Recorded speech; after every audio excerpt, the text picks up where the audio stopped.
ఒక్క మాట అధ్యక్ష, కేసీఆర్ గారి గురించి మా పార్టీ గురించి వారు మాట్లాడిన మాటకి నేను ఒకటే వారికి చెప్పేది అధ్యక్ష, ఇక్కడ ఉండే ఈ నాయకుడి స్థాయికి మేము చాలా అధ్యక్ష, కేసీఆర్ గారు అవసరం లేదు అధ్యక్ష. ఆయన వచ్చినా రాకున్నా తప్పకుండా సమాధానం చెప్పే సత్తా మాకుంది. మీ సత్తా తెలుసు, మీరు ఇక్కడ ఉండి అక్కడ పోయిన వాళ్ళే, మీ సత్తా తెలుసు. కేసీఆర్ గారు అవసరం లేదు మీకు, మేము సరిపోతాం, మాకు సమాధానం చెప్పండి చాలు మీరు. అధ్యక్ష వారు అన్నారు అధ్యక్ష తీర్మానం అని, అసలు తీర్మానం ఎక్కడుంది అధ్యక్ష? మాకైతే కాపీ రాలే. ముఖ్యమంత్రి గారు అంటున్నారు తీర్మానం ప్రవేశపెట్టిన, తీర్మానం ఏది అధ్యక్ష? అసలు మీరు ప్రవేశపెట్టిన తీర్మానం ఏది శ్రీధర్ బాబు గారు? మీరు legislative affairs minister, where is the resolution? Resolution లేకుండా చర్చ ఏంది అధ్యక్ష? అసలు ఈ షార్ట్ డిస్కషనా రెజల్యూషనా ఏం పెడుతున్నారో కూడా తెలియకుండా హౌస్ నడుపుతున్నారు. మీ నాయకుడు రాలేదంటే మీ స్థాయికి ఆయన అవసరం లేదు, మీవే చాలని అంటున్నారు అధ్యక్ష. వీళ్ళ స్థాయి ఏందో 10 ఏళ్ళ కేసీఆర్ గారు ముఖ్యమంత్రిగా ఉన్నప్పుడు వీళ్ళ స్థాయి ఏంది, మంత్రులు ఎంపీలు అధికారుల మాట ఎవరైనా విన్నారా అధ్యక్ష? నో అపాయింట్మెంట్, ఒంటెద్దుపోకడా, నిజం ఉన్నట్టు అట్లా కాదు ఇట్లా అని చెప్పే అవకాశం వీళ్ళకి ఎవరికైనా ఇచ్చిండా అధ్యక్ష? ఆయన అంత దమ్ము ధైర్యం వీళ్ళకు లేదు, ఆయన వినేవాడు కూడా కాదు. అటువంటి పరిస్థితి ఉన్న మనిషి, పెద్ద మనిషి, లీడర్ ఆఫ్ ద ఆపోజిషన్ ఉండి కూడా సభకు రాకుండా ఒక ఇంపార్టెంట్ సబ్జెక్టుల మీద చర్చ నడిచినప్పుడు లేకుండా వీళ్ళంటారు మరి లీడర్ ఆఫ్ ద ఆపోజిషన్ ఎందుకు ఉండాలి అధ్యక్ష? మరి అటువంటిప్పుడు ఆయన సభకే రానప్పుడు ఆయన అవసరం లేదని వీళ్ళే అంటుండ్రు. మరి మీరే మీ లోపల ఎవరో ఒకరు సభలో లీడర్గా మీరు ఎల్ఓపి కాండి. ఆయన అవసరం లేనప్పుడు మరి ఇక సభకే వద్దనుకున్నప్పుడు ఆ పొజిషన్లో ఆయన అవసరం ఏముంది? ఉండాలి అధ్యక్ష, రావాలి.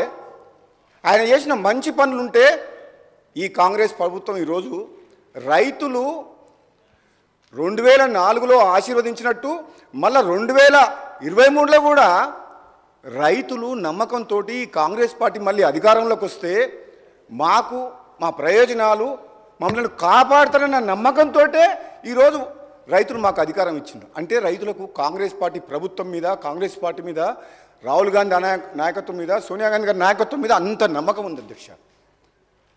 వాళ్ళ అధికారంలో మేము వచ్చినప్పుడు మేము ఏం చెప్తున్నాం? మేము తీసుకున్న నిర్ణయాలు ఏంది? మరి మీ 10 ఏళ్ళు మీరు ప్రజల అవకాశం ఇస్తే మేమేమేం పొరపాట్లు చేసిండ్రు? ఒకవేళ పొరపాట్లు చేసిన దాని మీద కూడా ముఖ్యమంత్రి గారు కూడా కమిషన్ ఏర్పాటు చేసిండ్రు. మళ్ళీ సుప్రీంకోర్టు ఇన్వాల్వ్ అయ్యి జడ్జిని, కొత్త జడ్జిని అపాయింట్ చేయమన్నారు. ఎంక్వైరీలు చేస్తున్నాం. కానీ మేము చెప్పే మంచిది ఏదైనా ఉంటే, మీ సూచనలు కూడా మీరు ఏదైనా మంచి చెప్తే మీరు వినండి, ఓపికతోటి సమర్థించండి, సపోర్ట్ చేయండి. యాజ్ ఏ అపోజిషన్గా ప్రజలకు మేలు చేసే విషయంలో, కరెంటు విషయంలో, ఇటు విద్యుత్ అనేది డొమెస్టిక్ కావచ్చు, ఇండస్ట్రియల్ కావచ్చు, కమర్షియల్ కావచ్చు, అగ్రికల్చర్ కావచ్చు, 4 సెక్టార్లని కాపాడాల్సిన బాధ్యత ఈ ప్రభుత్వం మీద ఉంది. కరెంటు లేని 10 నిమిషాలు కూడా ఉండలేము. గంట సేపు నీళ్ళు లేకుండా ఉండగలుగుతాం అధ్యక్ష. ఈ హౌస్ కూడా 10 నిమిషాలు కూడా 5 నిమిషాలు కూడా నడవదు అధ్యక్ష. కరెంట్ లేకపోతే మనం ఏ పని ముందుకు పోలేము. అటువంటి కరెంటు విషయంలో మీరు తీసుకున్న నిర్ణయాల విషయంలో మీరు ఏదన్నా చెప్తే కొంచెం ఫ్రస్ట్రేషన్ ఉండకండి. బయట కూడా ప్రెస్ మీట్లు పెట్టి ప్రభుత్వం మీద దుమ్మెత్తి పోస్తారు అధ్యక్ష. చేసిన తప్పులు చాలవని చెప్పి ఇంకా ఉల్టా మేము ఇప్పుడు ఆ విద్యుత్ రంగాన్ని ఏ విధంగా నష్టాల ఊబిల నుంచి బయటికి తీసుకొచ్చి గాడిలో పెట్టి అందరికీ తక్కువ ధర కరెంట్ ఇవ్వాలని మేము ఆలోచన చేస్తున్నాం. ఒక పాజిటివ్ థింకింగ్ తోటి, కన్స్ట్రక్టివ్ థింకింగ్ తోటి ముందుకు పోతున్నాం. ఒకవేళ మీరేమైనా మిస్టేక్ చేస్తే తప్పును ఒప్పుకోండి. మేమేమైనా తప్పు నిర్ణయాలు తీసుకుంటే మాకు చెప్పండి, మేము ఫాలో అవుతాం 100%. కానీ అది లేదు. మరి ఎందుకంత ఫ్రస్ట్రేషను? ఆ ఫ్రస్ట్రేషన్లో ఉండి ఇంకా నష్టం చేయాలని చూస్తున్నారు. సభలో కానీ బయట కానీ దయచేసి ప్రతిపక్ష సభ్యులు అందరూ కూడా ఏం కోరుతున్నారంటే, నిన్న కూడా గౌరవ మాజీ మంత్రులు జగదీశ్వర్ రెడ్డి గారు కూడా ప్రెస్ మీట్ పెట్టి విద్యుత్ శాఖ మంత్రిగా పనిచేసిన అధ్యక్ష. ఆయన అంటే గౌరవం ఉంది, సభ్యులు, సీనియర్ నాయకులు. కానీ ఇష్టం వచ్చినట్టు మాట్లాడడం ముఖ్యమంత్రి గారి మీద, ప్రభుత్వం మీద ఎందుకు అవసరం అధ్యక్ష? ఇది 10 ఏళ్ల పాటు మీకు అవకాశం వచ్చింది, కొన్ని మంచి పనులు చేసిండ్రు, కొన్ని తెలిసి తెలవక తప్పులు చేసిండ్రు. విద్యుత్ రంగంలో కావచ్చు, ఇరిగేషన్ ప్రాజెక్టు కాళేశ్వరం విషయంలో కావచ్చు, అది ప్రజలందరికీ అర్థమైపోయింది. అక్కడ కూర్చున్నారంటేనే, మిమ్మల్ని అక్కడ పంపించిన వెంటనే అర్థమైంది, ప్రజలు మార్పు కోరుకుంటారు. మేము అనుకున్న స్థాయిలో మాకు అభివృద్ధి జరగలేదు, న్యాయం జరగలేదు, తెలంగాణ వచ్చిన తర్వాత కూడా మా బతుకులు మారలేదు కాబట్టే తెలంగాణ ఇచ్చిన కాంగ్రెస్ పార్టీకి అధికారంలో ఇచ్చి మళ్ళీ మమ్మల్ని ఇటుపక్క కూర్చోబెట్టిండ్రు. దాన్ని బ్రాడ్గా ఆలోచించి అర్థం చేసుకొని ఇప్పుడు మీరు ప్రతిపక్షంలో ఉండి ఏ విధంగా ఒక ఉత్తమ విమర్శకులుగా ఉండి ఈ ప్రభుత్వానికి ఎట్లా సహకరించాలన్న ఆలోచన చేయాలి తప్పితే ప్రతిదాన్ని మేము చెప్పిన దాన్ని పొలిటికలైజ్ చేసి రాజకీయ ప్రయోజనాల కోసం ఈ సభను వాడుకోవద్దు అధ్యక్ష.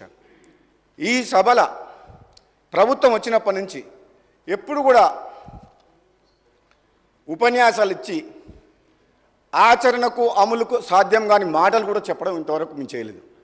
బడ్జెట్లో కూడా గౌరవ ఉప ముఖ్యమంత్రి గారు మా పవర్ మినిస్టర్ 16,000 కోట్ల రూపాయల బడ్జెట్ పెట్టి పవర్ సెక్టర్కు తప్పకుండా రైతుల ప్రయోజనాలని అన్ని వర్గాల ప్రయోజనాలను కాపాడి ఈ పవర్ సెక్టర్ని కాపాడి గాడిలో పెడతామని చెప్తుంది అధ్యక్ష. మీరు ఈరోజు చాలామంది మాట్లాడేది ఉందన్నారు, తక్కువ సమయం తీసుకోమన్నారు. ఏం బాధలేదు అధ్యక్ష, ఎందుకంటే మిగతా సభ్యులందరూ మాట్లాడాలి కాబట్టి నేను ఎక్కువ సమయం తీసుకున్నాను అధ్యక్ష. కానీ ఇది very very very very important subject అధ్యక్ష. పవర్ సెక్టర్, ఈ పవర్ సెక్టర్లో గత 10 ఏళ్ల కాలంలో ఒక పెద్ద పెద్ద నిర్ణయాలు, ఉదాహరణకు అధ్యక్ష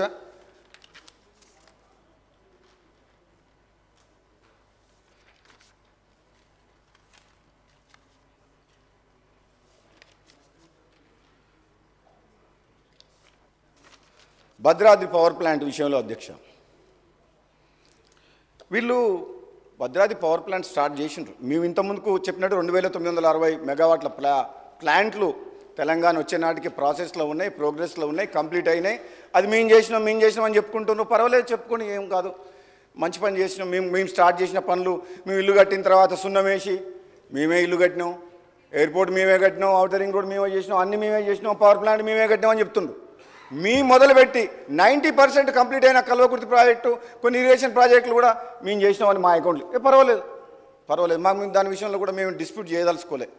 మా ప్రభుత్వంలో మొదలుపెట్టి దాదాపు పూర్తిగా వచ్చిన ప్రాజెక్టులు, పవర్ ప్రాజెక్టులు, ఆ ప్రాజెక్టులు అన్నీ కలిపి మీరు వేసుకొని చేస్తే మంచిది, రాష్ట్రానికి మేలు జరిగింది కాబట్టి మేము దాంట్లో డిస్ప్యూట్ చేస్తున్నాం. ఇప్పుడు ఆపరేషన్ లేకుండానే మోకాళ్లకు ప్లాస్మా ట్రీట్మెంట్, మీ ఆర్థోపెటిక్ సమస్యలన్నిటికీ రోబోటిక్ టెక్నాలజీ ద్వారా తక్కువ ఖర్చుతో శాశ్వత పరిష్కారం, ఫ్రీ కన్సల్టేషన్, ప్రతి ట్రీట్మెంట్ పై 20% డిస్కౌంట్. ఈ ఆఫర్ కొద్ది రోజులు మాత్రమే, త్వరపడండి. V9 hospitals 9281465842.